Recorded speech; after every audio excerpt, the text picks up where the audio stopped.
বৃষ্টির কারণে গ্রামের অবস্থা একটু আপনাদেরকে দেখাই।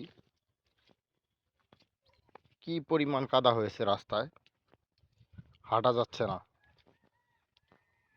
জুতা পরে তো হাঁটা যাবেই না, খালি পায়ে হাঁটতেও কষ্ট। স্লিপ করে পড়ে যাওয়ার সম্ভাবনা অনেকটাই বেশি। একটু বৃষ্টি হলেই মোটরসাইকেল নিয়েও যাওয়ার কোনো ওয়ে নেই। এই হচ্ছে আমাদের গ্রামের অবস্থা। এই অবস্থার অবসান যে কবে হবে তার কোনো গ্যারেন্টি দেখতে পাচ্ছি না।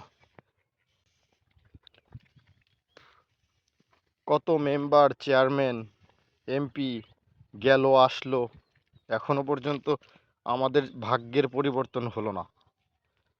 এলাকাবাসীর দুর্ভোগের শেষ হলো না। এলাকাবাসী একদম জন্ম থেকে এখনো পর্যন্ত যে কষ্ট করে যাচ্ছিল সেই কষ্ট এখনো পর্যন্ত করে যাচ্ছে। পরিস্থিতি এমন ভয়ানক, এই এলাকার যদি কোনো রোগী হঠাৎ করে কোনো অসুস্থ হয়ে পড়ে, ইমার্জেন্সি ডক্টরের কাছে নিয়ে যাওয়ার প্রয়োজন হলে